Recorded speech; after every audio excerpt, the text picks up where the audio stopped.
Hello students, welcome to English Express. I am Jyotsna and today I am going to discuss with you all class 11th English book Hornbill's 5th chapter. The title of the chapter is The Ailing Planet, The Green Movement's Role.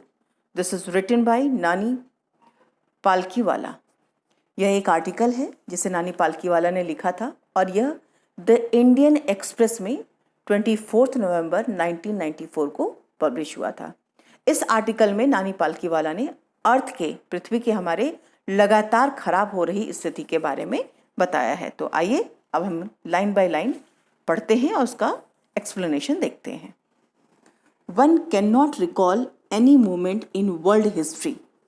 कह रहे हैं कोई भी किसी क्रांति को याद नहीं कर सकता संसार के इतिहास में which has gripped the imagination of the entire human race so completely, जिसने की पूरी मानव जाति की कल्पना को पूरी तरह से and so rapidly as the green movement which started nearly 25 years ago, और इतनी तेजी से झगड़ा हो जितनी कि हरित क्रांति, जो ग्रीन मूवमेंट रोल है इसे हिंदी में हम लोग हरित क्रांति कहते हैं, हरित क्रांति ने जकड़ा है जो लगभग 25 वर्ष पहले शुरू हुई थी. बच्चों आप जानते हैं कि ये जो आर्टिकल है वो कब छपा था? 24 नवंबर 1994 को. और अब क्या हो गया है? अब ये जो ईयर है 2020 चल रहा है. तो आप एज का डिफरेंस दिखेगा. ये उस समय के पॉइंट ऑफ व्यू से लिखी गई थी जो आज भी सत्य है, लेकिन जो टाइम का ड्यूरेशन दिखाया गया है इसमें थोड़ा सा डिफरेंसेस आएंगे. ठीक है, तो ये 25 वर्ष पहले शुरू की गई थी 1994 से. तो आप सोच सकते हैं कि 26 ईयर्स हो चुके हैं. In 1972, the world's first nationwide Green Party was founded in New Zealand. Since then, the movement has not looked back. और 1972 में ये जो संसार की सबसे पहली अंतर्राष्ट्रीय या पूरे संसार में फैली हुई जो ये ग्रीन पार्टी थी, मतलब जो हरित दल था, जो कि न्यूजीलैंड में जिसकी स्थापना की गई थी, तब से लेकर के आज तक इस क्रांति ने कभी भी पीछे मुड़कर नहीं देखा. मीन्स लोग लगातार इस हरित क्रांति के प्रति जागरूक रहे हैं. We have shifted. अब कह रहे हैं कि हमने बदल दिया है. One hopes irrevocably from the mechanistic view of a holistic and ecological view of the world. अब कह रहे हैं कि हमने क्या कर दिया है? हमने बदल दिया है. क्या बदल दिया है? धारणा. हम संसार के प्रति जो मशीनी विचारधारा थी उससे बदल करके हमने पूरे संसार को संपूर्ण बनाया है, एक कर दिया है, और इसके पर्यावरणीय जो स्थिति है, विचारधारा है, एक करके एक विचारधारा वाले बन गए हैं. अर्थात मतलब कहने का ये है कि हम सभी लोग एकजुट होकर के पूरी पृथ्वी पे जितने भी कंट्रीज़ हैं सब एकजुट होकर के वहाँ के लोग जो हैं एक साथ पृथ्वी के बारे में सोच रहे हैं, उसके पर्यावरण के बारे में सोच रहे हैं. It is a shift in human perceptions as revolutionary as that introduced by Copernicus who taught mankind in the 16th century that the earth and the other planets revolve around the sun. ये जो बदलाव है मानव जाति के इतिहास में, तो कह रहे हैं मानव ज्ञान के लिए या मानव की समझ के लिए, जाति को बताने के लिए इतना क्रांतिकारी है, इतना मतलब क्रांतिकारी है, मीन्स इतना लोगों को अफेक्टेड कर रहा है, जितना कि कोपरनिकस ने, जिसने कि 16th सेंचुरी में, मतलब 16वीं शताब्दी में यह बतलाकर कर दिया था कि पृथ्वी और दूसरे ग्रह जो हैं सूरज के चक्कर लगाते हैं. क्योंकि इससे पहले हम नहीं जानते थे कि हमारा जो अर्थ है या और जो प्लैनेट्स है वो सूरज के चक्कर लगाते रहते हैं. ये विचारधारा हमें किसने दिया था? कोपरनिकस ने. ठीक उसी तरह से ये जो ग्रीन मूवमेंट रोल है, मूवमेंट है, ये भी उतना ही अफेक्टिव रहा है, उतना ही रिवॉल्यूशनरी रहा है. It has its own for the first time in human history, पहली बार मानव इतिहास में there is a growing worldwide consciousness that the earth itself is a living organism. और यह पहली बार मानव इतिहास में बताया गया है कि पृथ्वी जो है स्वयं खुद ही एक जीवित वस्तु है, एक लिविंग ऑर्गेनिज्म है। एन इनॉर्मस बीइंग, और एक बहुत ही विशालकाय जीव है, of which we are parts, और जिसके हम लोग हिस्सा हैं, जिसके कि हम लोग हिस्सा हैं। It has its own metabolic needs and vital processes which need to be respected and preserved. जिस पृथ्वी के बारे में, मतलब पृथ्वी को बता रहे हैं कि पृथ्वी की अपनी खुद की शारीरिक पोषण की ज़रूरत होती है, जीवन की प्रक्रिया की खुद की कुछ आवश्यकताएं हैं जिसे हमें संभाल कर रखना होगा, जिसे हमें बचा कर रखना होगा, और इसके सम्मान की रक्षा करने की ज़रूरत है। The earth's vital signs reveal a patient is declining health. अब बता रहे हैं कि द अर्थ्स वाइटल साइन, जो धरती के जो जीवन संबंधी चिन्ह हैं, वो बताते हैं कि जो अर्थ है वो लगातार उसकी हेल्थ जो है एक पेशेंट की तरह गिरती चली जा रही है। We have begun to realise our ethical obligations to be good steward of the planet and responsible trustee of the legacy to future generation. अब यहाँ पे बता रहे हैं हमें हमारे इस ग्रह की अच्छी सरकारें और भविष्य की संतानों के लिए जो दायित्व है, जो हमारी रिस्पॉन्सिबिलिटीज़ है, उसको संभाल के रखने के लिए, बनाने के लिए नैतिक कर्तव्य का एहसास हम लोग के अंदर स्टार्ट हो गया है, शुरू हो गया। मतलब हम लोग अब नैतिकता की दृष्टि से समझ रहे हैं कि अगर इसका ध्यान नहीं दिया जाएगा तो ये चीज़ें हम अपने फ्यूचर की जनरेशन को नहीं दे पाएंगे। The concept of sustainable development, और जो कॉन्सेप्ट है, जो विचारधारा है, वो क्या है? लगातार चलने वाली विचारधारा है। किसकी विचारधारा? कि लगातार कैसे इसको डेवलप किया जाए, कैसे इसको विकसित किया जाए। किसको? अर्थ की जो खराब हो रही स्थिति है उसके बारे में। वॉज पॉपुलराइज्ड इन 1987, जिसको कि पॉपुलराइज किया गया था, जिसको कि ख्याति प्राप्त हुई थी 1987 में by the world commission on environment and development. मतलब इस कमीशन के द्वारा इसके ऊपर अंतर्राष्ट्रीय पर्यावरण एवं विकास उद्योग द्वारा इसके ऊपर ज़्यादा फोकस किया गया था। In its report it defined the idea as a development that meets the needs of the present without compromising the ability of the future generation to meet their needs. अब यहाँ पे फिर से कहते हैं, अपनी इस रिपोर्ट में, मतलब जो इस कमीशन ऑन इन्वायरमेंट और डेवलपमेंट, उन्होंने अपनी रिपोर्ट में इस विचार की व्याख्या की, और विकास के रूप में इनकी व्याख्या उस विकास के रूप में की जो वर्तमान की ज़रूरतों को आने वाली पीढ़ियों की अपनी ज़रूरतों को पूरा करने की योग्यता के साथ समझौता किए बिना पूरा करता हो, जो कि that is without stripping the natural world, मतलब बिना अलग किए किसको? नेचुरल, प्राकृतिक संसार को, of resources future generation would need, कि जिसकी आवश्यकता आने वाली पीढ़ियों को पड़ेगी। किसकी? जो नेचुरल वर्ल्ड है, जो खाद्य पदार्थ हैं या वनस्पति है या जो भी चीज़ें हमारी पृथ्वी पे पाई जाती हैं नेचुरल बेसिस पे, प्राकृतिक रूप से, उनके बारे में सोचा गया। In the zoo at Lusaka Zambia, Lusaka जो है जाम्बिया के एक चिड़ियाघर में, देयर इज़ अ केज, एक केज है, एक पिंजरा है, वेयर द नोटिस रीड्स, वहाँ पे एक नोटिस लगा हुआ है जिस पे पढ़ते हैं the world's most dangerous animals. पे क्या लिखा है? संसार का सबसे खतरनाक जानवर। Inside the cage there is no animal but a mirror where you see yourself. लेकिन पिंजरे के अंदर कुछ भी नहीं है, सिर्फ एक मिरर लगा हुआ है जिसमें आप स्वयं को देख सकते हैं। Thanks to the efforts of a number of agencies. मतलब इससे पहले वाले सेंटेंस में जो कहा है कि there is no animal only you can see yourself in the mirror, तो इट मीन्स कि इस पृथ्वी पे जितने भी विनाश हो रहे हैं, जितना भी पृथ्वी की जो बुरी कंडीशन, उसके लिए स्वयं कौन जिम्मेदार है? हम ह्यूमन बींग्स, क्योंकि हम अपने स्वार्थ के लिए हर चीज़ों को पूरी तरह से खराब कर, हम पेड़ों की कटाई कर रहे हैं। हम जानते हैं कि पेड़ अगर बहुत कम हो जाएंगे तो हमें प्रॉपर ऑक्सीजन नहीं मिलेगा, फ्यूल नहीं मिलेगा, और भी ना जाने कितनी परेशानी आएगी। फिर भी थोड़े समय के लिए हम स्वार्थी हो जाते हैं और इनका विनाश कर देते हैं, इसीलिए वहाँ पे ऐसा लिखा है। फिर यहाँ पे जो है नानी पालकी वाला बताते हैं, थैंक्स टू द एफर्ट, उनके effort को, उनके प्रयत्नों को थैंक्स करती हैं of a number of agencies, उन एजेंसीज के प्रयत्नों को वो थैंक करती हैं, धन्यवाद देती हैं इन डिफरेंट कंट्रीज, जो कि अलग अलग कंट्रीज में a new awareness has now dawned upon the most dangerous animal in the world, जिसने कि इसका श्रेय पूरे संसार में जो अलग अलग एजेंसियां हैं, जिसने सबसे खतरनाक जानवर में एक नई चेतना पैदा की है। मतलब हम ह्यूमन बींग्स के अंदर एक नई चेतना जगा दी है, एक जागृत, हम लोग को एक तरह से अवेयर करा दिया है।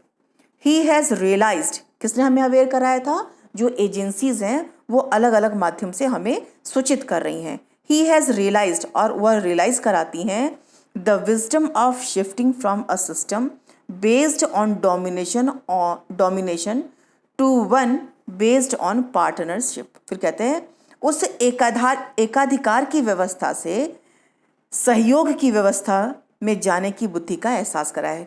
इसका मतलब ये है कि जैसे हम सोचते हैं कि जो पेड़ है, जो नॉन लिविंग थिंग्स है, जिसको हम समझते हैं उस पर हमारा अधिकार है, हमारा कब्जा है, हम इनका कुछ भी कर सकते हैं, लेकिन अब हमें इन संस्थाओं ने ये समझा दिया है कि ऐसा नहीं है। अगर हम इनकी चिंता नहीं करेंगे, इनके साथ फ्रेंडली नहीं होंगे, इनका सहयोग नहीं करेंगे, तो ये हमारा विनाश कर देंगी। Scientists have catalogued about 1.4 million living species।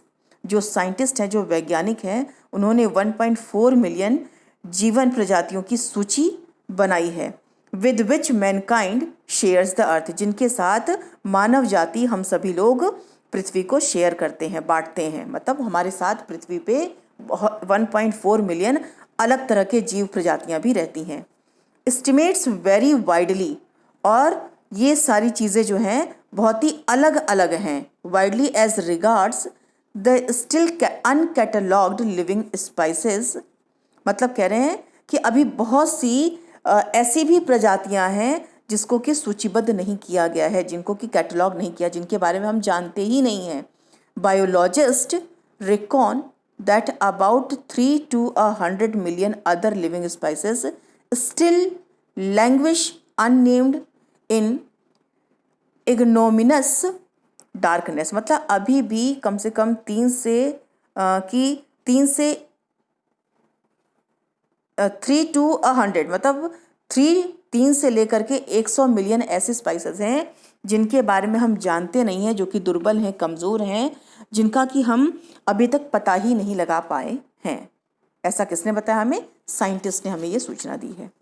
One of the early international commission which dealt inter alia, एक प्रारंभिक कह सकते हैं, या शुरू के जो अंतर्राष्ट्रीय आयोग हैं, जो अन्य मामलों के साथ साथ क्या करते हैं, इंटर एलिया के साथ साथ करते हैं with the question of ecology, जो कि उसके साथ साथ पर्यावरण के ऊपर भी प्रश्न उठाते हैं। And environment was the branded commission which had a distinguished Indian as one of its member। मतलब ये कहते हैं कि पर्यावरण के विषय में संबंध में वो प्रश्न उठाते हैं, और एक ब्रांड आयोग है जिसके एक प्रसिद्ध भारतीय, जिनका नाम क्या था, मिस्टर L.K. झा, जो कि कौन है? L.K. झा हैं। द फर्स्ट ब्रांड रिपोर्ट, और जो पहला रिपोर्ट, ब्रांड रिपोर्ट जो आया था आयोग से, रेज्ड द क्वेश्चन, उसने एक सवाल पूछा है, एक प्रश्न उठाया है, are we to leave our successors, कि क्या हम अपने आने वाली पीढ़ियों को scorched planet of advancing desert, improvised landscapes और एंड एलिंग इन्वायरमेंट, क्या हम अपने आने वाली पीढ़ियों को एक बढ़ते हुए रेगिस्तान, मरुभूमि देंगे, कमज़ोर हो चुकी धरती देंगे, या फिर बीमार पर्यावरण वाला एक ग्रह सौंपना चाहते हैं? मतलब यहाँ पे ये कहना चाह रहे हैं कि जिस तरह से हम पृथ्वी के साथ लगातार खराब व्यवहार करते जा रहे हैं, खराब व्यवहार से है कि उसके नेचुरल रिसोर्सेज को नष्ट करते चले जा रहे हैं, तो हमारी आने वाली पीढ़ियों को कोई भी चीज़ सही सलामत नहीं मिल पाएगी। जो हमारी ग्रीन लैंड है वो कैसे कन्वर्टेड हो जाएंगे, एक तरह से रेगिस्तान में हो जाएंगे, तो वो कुछ नहीं कर पाएंगे। Now move to the next paragraph. Mister Lester R Brown in his thoughtful book, Mister Lester R Brown उनकी जो एक थॉटफुल बुक है, एक विचार वाली बुक है, क्या नाम है? द ग्लोबल इकोनॉमिक प्रॉस्पेक्ट, जिसका नाम है the global economic prospect, points out, बताती है, पॉइंट करती है that the earth's principal biological system are four, कि जो अर्थ है, जो पृथ्वी है, इसकी 4 जैविक प्रणालियां हैं। कौन कौन सी? फिशरीज जानते हैं, जो मत्स्य उद्योग कह सकते हैं, या समुद्र जीव में जो समुद्री जीव से रिलेटेड है। फॉरेस्ट मीन्स होता है वन, ठीक है, जंगल। ग्रासलैंड मीन्स घास के मैदान। एंड क्रॉपलैंड्स मतलब जो कृषि योग्य भूमि है। And they from the foundation of the global economic system, और ये सब क्या है? भूमंडलीय मतलब ग्लोब की अर्थव्यवस्था के आधार हैं, हमारी अर्थ की अर्थव्यवस्था के आधार हैं ये। In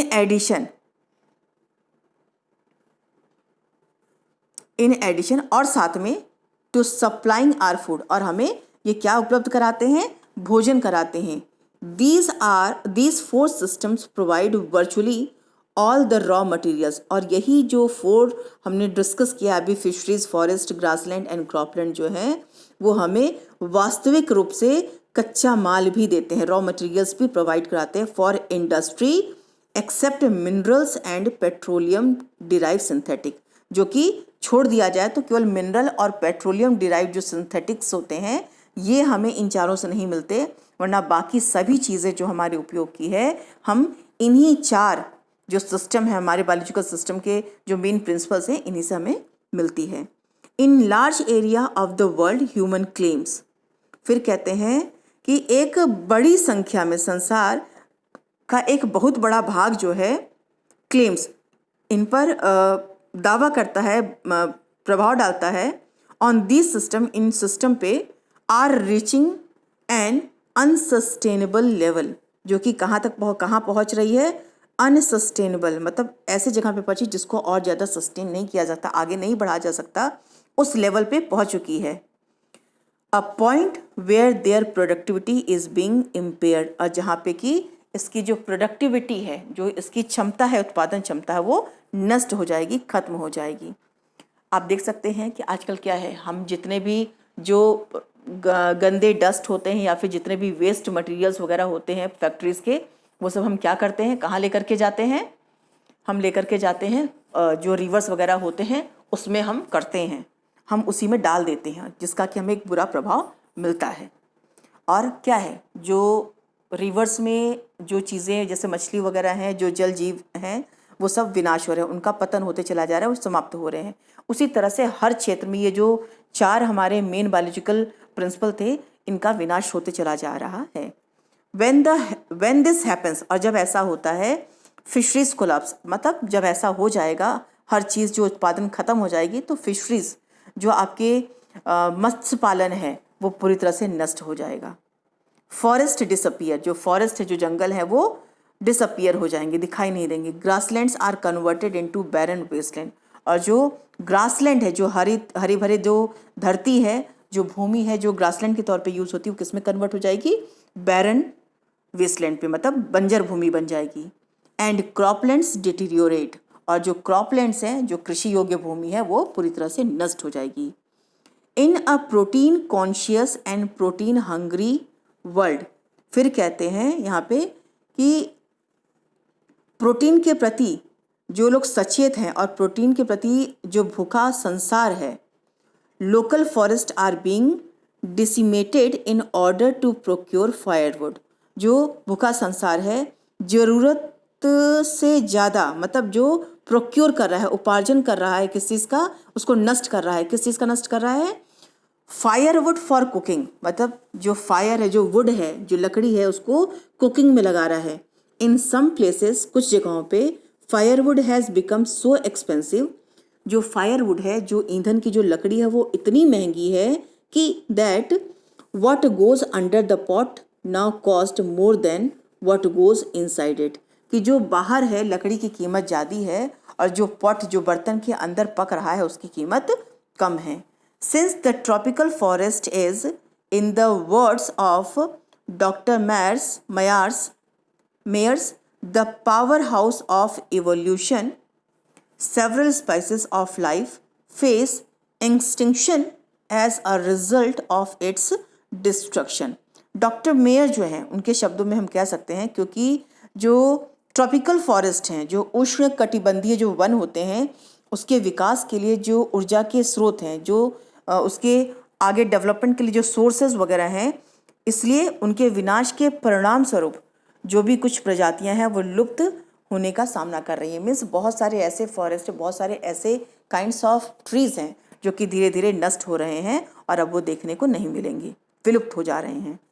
it has been well said, ये कहते हैं ये ठीक ही कहा गया है, दैट फॉरेस्ट प्रीसीड मैनकाइंड, जो फॉरेस्ट हैं, जो जंगल हैं, वो मनुष्य से पहले आए हैं।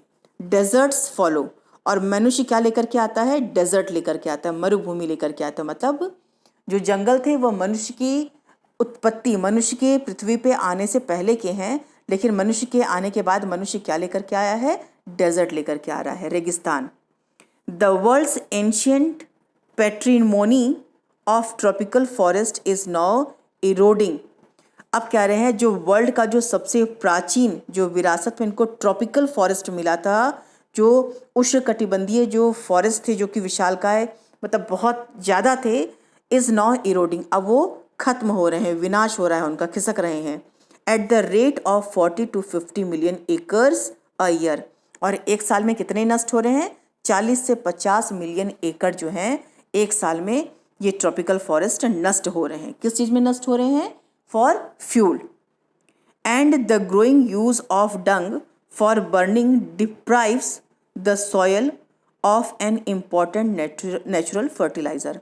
और जो ग्रोइंग यूज़ और जो बढ़ता हुआ यूज़ है किसका? डंग फॉर बर्निंग डिप्राइव्स, जो डंग होते हैं, जो गोबर के जो कंडे बनते हैं, जिसे हम उपले भी कहते हैं, उससे वंचित कर रहा है मिट्टी को। क्योंकि पहले लोग क्या करते थे, ये जो गोबर वगैरह होते थे खाद के तौर पे नेचुरल फर्टिलाइजर के रूप में ले जा करके उसको फेंक देते थे।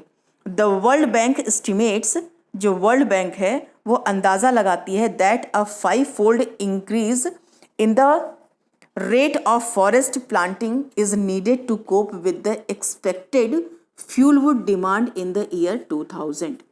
अब बता रहे हैं कि जो विश्व बैंक है वो अनुमान लगा रहा है, उसने अनुमान लगाता है कि 2000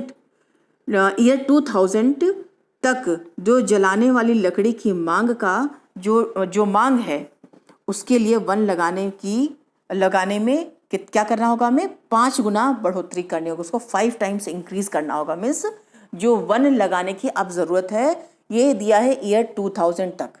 बच्चों आपने देखा है कि ये आर्टिकल कब लिखा गया था? 1994 में, लेकिन अब तो 2020 आ गया है, 2020 आ गया है हमारा। तो ये ध्यान दीजिएगा कि अब ये और ज़्यादा, अब कंडीशन जो है वो और ज़्यादा बुरी हो गई है। अगर हम प्लांटेशन नहीं करेंगे तो ये ऐसी स्थिति हो जाएगी कि आने वाले समय में ना हमें गैस मिलेगा, ना हमें ईंधन की लकड़ी मिलेगी। James Speth, the president of World Resource Institute, said the other day, एक दूसरे दिन जेम्स स्पेथ जो कि प्रेसिडेंट है वर्ल्ड रिसोर्स इंस्टीट्यूट के, उन्होंने एक दिन कहा, we were saying that we are losing the forest at an acre a second, हम प्रति सेकंड 1 एकड़ फॉरेस्ट समाप्त करते हैं, नष्ट करते हैं। But it much closer to an acre and a half to a second, लेकिन अब ये और कितना करीब आ चुका है कि हम प्रति सेकंड में 1.5 एकड़ जो है फॉरेस्ट उसको नुकसान पहुंचा रहे हैं। आर्टिकल 48A जो of the constitution of India provides that, जो भारतीय संविधान जो है उसके अनुच्छेद 48 का यह प्रावधान है मिस उसको बताता है the state shall endeavour to protect, कि जो स्टेट है, जो राज्य हैं, वो इंडीवर करें, प्रोटेक्ट करने के लिए प्रयास करें, एंड इम्प्रूव द इन्वायरमेंट, और पर्यावरण को और इम्प्रूव करें और सुधारें, and to safeguard the forest and wildlife of the country, और प्रयत्न करें किसका? देश के जंगलों और वन्य जीवों को बचाने का। बट लेकिन what causes endless anguish is the fact that laws are never respected। लेकिन जो सबसे अधिक दर्द की या तकलीफ़ की या गुस्से की बात है वो क्या है कि हमारे जो लॉज, हमारे जो नियम है, कानून हैं, उनको कभी भी रिस्पेक्ट नहीं मिला, सम्मान नहीं मिला, नॉर इन्फोर्स्ड इन इंडिया, और ना ही कभी इंडिया में उसको लागू किए जाने के लिए फोर्स किया गया, इन्फोर्स किया गया, उसको लागू किया गया सही तरीके से। फॉर इंस्टेंस, अब यहाँ पे एक एग्जाम्पल दे रहे हैं, उदाहरण दे रहे हैं, कह रहे हैं the constitution says that casteism, untouchability and bonded labour shall be abolished, but they flourished shamelessly even after 44 years of operation of the constitution। यहाँ पे एक एग्जाम्पल देते हुए बताते हैं नानी पालकीवाला जो है कि हमारे संविधान में ये लिखा है कि हम जातिवाद, छुआछूत और जो चाइल्ड लेबर होता है, जो किसे कहते हैं हम लोग बाल श्रम है, इन सबको नहीं किया जाए। लेकिन आज 44 साल के बाद भी, 44 ईयर्स के बाद भी ये सारी चीज़ें प्रैक्टिस में हैं। A recent report of our parliament's estimates committee has highlighted the near catastrophic depletion of India's forest over the last 4 decades. और जो अभी हाल ही में आया, जो पार्लियामेंट में जो एस्टिमेट जो कमेटी जो है, उसने अपना एस्टिमेट जो है, हमारी संसदीय आकलन की समिति ने जो हाल ही में एक रिपोर्ट की है कि भारत के वनों की पिछली 4 दशकों, मतलब 4 डेकेड्स में 40 सालों में, दशक कहिए चाहे 40 साल में के दौरान हुई विनाशकारी कमी पर प्रकाश डाला है, मतलब उन्होंने इस पर फोकस किया है। India according to reliable data, विश्वसनीय आंकड़ों के अनुसार, is losing its forest at the rate of 3.7 million acres a year. वो 3.7 मिलियन एकड़ जो है हर साल वो खो रही है वनों का। Large areas officially designated as forest land. अब कह रहे हैं जो बड़े क्षेत्र जो सरकारी तौर से वन भूमि के रूप में नामांकित हैं, मतलब जिनको इनरोल्ड किया गया, इनको बताया गया है कि वन भूमि है, आर ऑलरेडी वर्चुअली ट्रीलेस। वो वास्तव में पेड़ों से रहित है, मतलब उनको बताया तो जाता है मगर रियल में वहाँ पे पेड़ नहीं हैं। The actual loss of forest is estimated to be about 8 times the rate indicated by government statistic. वनों की जो वास्तविक विनाश का जो हम अनुमान लगा सकते हैं या फिर सरकारी जो आंकड़ा है उसके द्वारा जो दर्शाई गई जो दर है वो कितनी है? 8 गुना है। A 3-year study using satellites and aerial photography conducted by the United Nations। अब कह रहे हैं जो संयुक्त राष्ट्र के द्वारा जो उपग्रह और एरियल फोटोग्राफी की सहायता से किया गया था। कितने दिन का अध्ययन? 3 years का, एक 3 वर्ष का जो अध्ययन है वो चेतावनी देता है, क्या करता है? वॉर्न्स, चेतावनी देता है that the environment has deteriorated, कि जो एनवायरनमेंट है, जो पर्यावरण है, इतनी बुरी तरह से बर्बाद हो चुका है, नष्ट हो चुका है, that it is critical in many of the 88 countries investigated, कि यह 88 कंट्रीज़ में बहुत ही ज़्यादा चिंताजनक है, मतलब इतना नष्ट कर दिया है कि इन कंट्रीज़ की स्थिति बहुत ज़्यादा खराब है।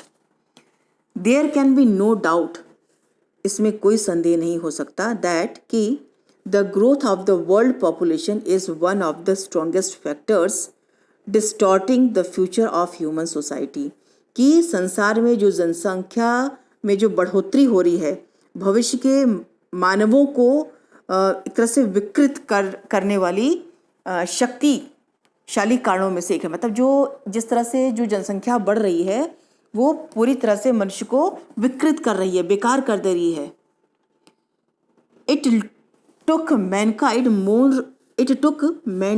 मोर than a million years to reach the first billion. बता रहे हैं मानव को 1 बिलियन जनसंख्या तक पहुंचने में 1 मिलियन वर्ष से भी अधिक लगे, मतलब इस स्ट्रेंथ तक, इस जनसंख्या तक बढ़ने।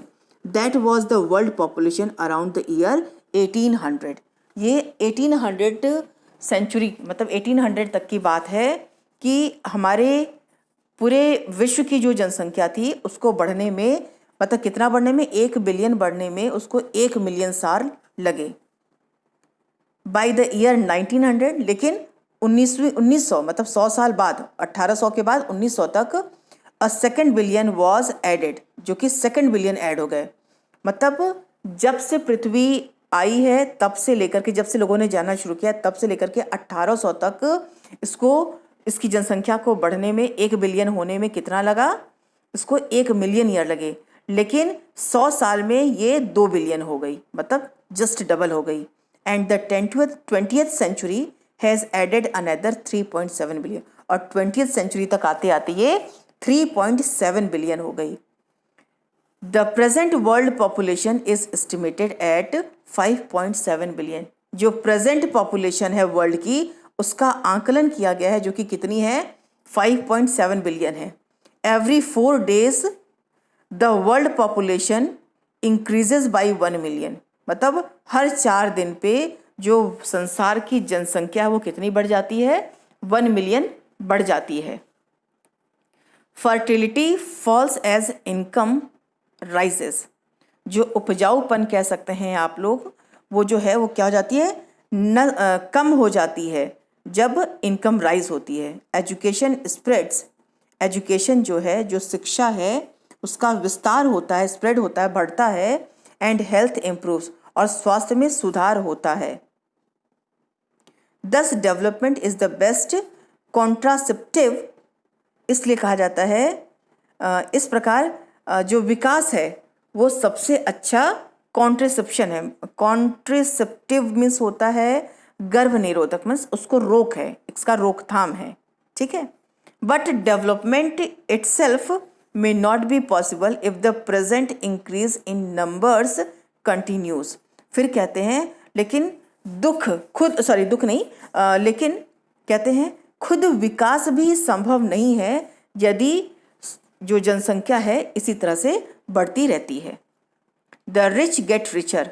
जो अमीर है अमीर और अमीर होते हैं। And the poor beget children which condemns them to remain poor. और जो गरीब बच्चे पैदा करते हैं जो उनको और गरीब रखते हैं। More children does not mean more workers. अधिक बच्चों का मतलब ये नहीं होता है कि आपके पास अधिक काम करने वाले हैं। फिर कहते हैं इट इज़ नॉट सजेस्टेड। यह सजेस्ट नहीं किया जाता है, यह सुझाव नहीं दिया जाता है दैट कि human beings be treated like cattle, कि ह्यूमन बींग्स जो है उनको पशुओं की तरह ट्रीट किया जाए। एंड कंपल्सरली स्टीरियलाइज्ड, और उनका बांधीकरण किया जाए। मतलब ह्यूमन बींग को कहा जा रहा है कि ज़रूरी नहीं कि जैसे जानवरों के साथ ट्रीट किया जाता है, उनका बांधीकरण किया जाता है, उनकी नस्लबंदी की जाती है, उसी तरह से ह्यूमन बींग्स का भी किया जाए। But there is no alternative to voluntary family planning without introducing an element of coercion. फिर कहते हैं लेकिन परंतु ज़बरदस्ती के जो कारण है इसमें शामिल किया जाता है, बिना अच्छा से भी परिवार नियोजन का कोई और विकल्प नहीं रह जाता है। मीन्स जैसे जानवरों को हम जबरदस्ती बांधेकरण करते हैं उसी तरह से मनुष्यों को भी किया जाएगा। फिर बताते हैं यहाँ पे the choice is really between control of population and perpetuation of poverty. अब चॉइस किस में रह गई है? अब हमारे पास हमारे जो बीच में चॉइस रह गया है, जो विकल्प रह गया वो क्या है? जनसंख्या का नियंत्रण या फिर और गरीबी के जो बीच की जो दूरी है, जो विस्तार है, उसके बीच को कंट्रोल करना रह गया है। अब आगे बढ़ते हैं। The population of India is estimated to be 920 million today. आज की जो जनसंख्या का जो गणना किया गया है उसका अनुमान लगाया जाता है कितना है? वो 920 मिलियन है। More than the entire populations of Africa and south America put together. मतलब हमारे इंडिया का जो गणना किया गया है, जो पॉपुलेशन है, वो अगर अफ्रीका और साउथ अमेरिका को दोनों को साथ मिला करके उनकी गणना की जाए तो उन दोनों को मिला करके भी उससे ज़्यादा होता है। No one familiar with the condition in India would doubt that the hope of the people would die in their hungry hutments unless population control is given top most priority. फिर कहते हैं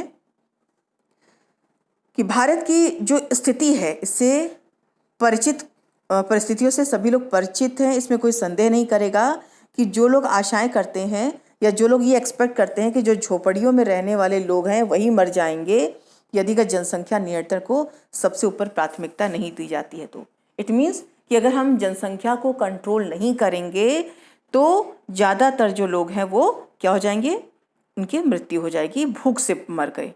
for the first time in human history we see transcending concern, पहली बार हमने देखा है कि मानव इतिहास में एक बढ़ती हुई चिंता है, the survival not just of the people but of the planet, कि मतलब वो अपने जीवित रहने के लिए केवल बढ़ती हुई चिंता नहीं, उनकी प्लैनेट के लिए भी चिंता है। We have begun to take a holistic view, अब हमने एक साथ होकर के, समग्र होकर के, एकत्रित होकर के एक विचार बनाया है of the very basis of our existence. किसके बारे में हमने विचार बनाया है, किस चीज़ के बारे में, एक साथ, मतलब अपने अस्तित्व को एक साथ होकर के देखना शुरू किया है। द इन्वायरमेंटल प्रॉब्लम, जो पर्यावरण से रिलेटेड जो प्रॉब्लम है, जो दिक्कतें हैं, जो मुसीबतें हैं, डज नॉट नेसेसरली सिंगल और डिमाइस, वो केवल हमारा ही अंत करने का संदेश नहीं देती हैं, मतलब हमें ही नहीं करती हैं। It is our passport for the future, ये हमारे भविष्य का पासपोर्ट भी है, मतलब जिस तरह से हम हमारे पर्यावरण को, हमारी पृथ्वी को, प्लेनेट को नष्ट कर रहे हैं, ये बता रहे हैं कि ये केवल हमारा विनाश नहीं करती हैं, पृथ्वी का भी विनाश करेंगी। The emerging new world vision has urged in the era of responsibility, अब कह रहे हैं जो नए जो संसार के जो नए एक तरह से सपने देख रहे हैं, एक नए युग की शुरुआत कर दी जाती है, उसका उत्तरदायित्व है हमारे पर उसकी रिस्पॉन्सिबिलिटी है। It is a holistic view, यह एक संपूर्ण विचार है। एन इकोलॉजिकल व्यू, एक पारिस्थितिक विचार है। Seeing the world as an integrated whole rather than a dissociated collection of parts, कि पूरा जो वर्ल्ड है वो इंटीग्रेटेड हो जाए, एकत्रित हो जाए, रादर देन इसके बजाय कि वो अलग अलग टुकड़ों में देखा जाए। Industry has a most crucial role to play in this new era of responsibility, अब कह रहे हैं इस नए युग में जो इंडस्ट्रीज़ हैं, जो उद्योग हैं, उनकी बहुत बड़ी भूमिका है। What a transformation would be effected if more businessmen shared the view of chairman of DuPont, Mr. Edgar S. Woolard, who 5 years ago, अब कह रहे हैं कि कितना बदलाव आएगा यदि अधिक व्यापारी, चाहे वो डूपोंट के chairman mister Edgar S Woolard की विचारधारा को अपनाएंगे, जिन्होंने 5 साल पहले डिक्लेयर हिमसेल्फ, जो खुद उन्होंने डिक्लेयर किया था, घोषणा किया था, to be the company's chief environmental officer, कि वो पर्यावरण अधिकारी अपने आप को घोषित कर दिया था, बता दिया था। ही सेड, उन्होंने कहा, आर कंटिन्यूड एग्जिस्टेंस, हमारे सबसे बड़े जो एग्जिस्टेंस है, निर्माता हैं या फिर कह सकते जो एग्जिस्ट करते हैं, as a leading manufacturer requires that we excel in environmental performance. Excel means होता है संपूर्ण बनाना एक तरह से।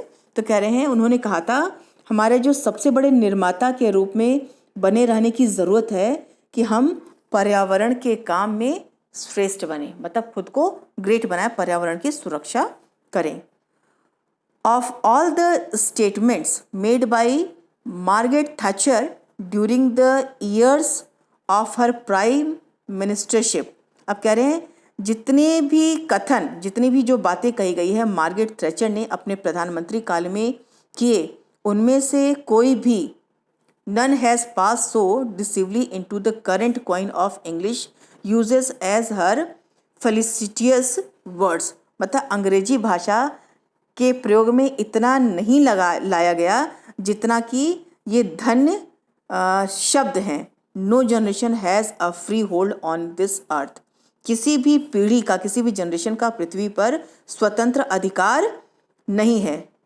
फिर कहते हैं all we have is a life tenancy, मतलब जो हमारे पास है वह है जीवन का, टेनांसी मीन्स होता है किराए पे ली गई वस्तु, ठीक है। तो with a full repairing lease, अब कह रहे हैं कि जो भी चीज़ें हमने ली है वो किराए पे ली है, जिसकी पूरी तरह से देखरेख होनी चाहिए। लीज पे ली गई मतलब पट्टे पे ली गई है और उसकी देखरेख होना चाहिए। All we have is a life In the words of Mr. Lester Brown, we have not inherited this earth from our forefathers, we have borrowed it from our children. वो कहते हैं, मिस्टर लेस्टर ब्राउन के शब्दों में हम ये कह सकते हैं कि हमने यह धरती हमारे पूर्वजों से विरासत में प्राप्त नहीं की है, इसे हमने अपने बच्चों से उधार मांगा है। तो बच्चों, आई होप कि आपको ये स्टोरी अच्छे से समझ में आ गई होगी। ये एक बहुत ही अच्छा आर्टिकल था।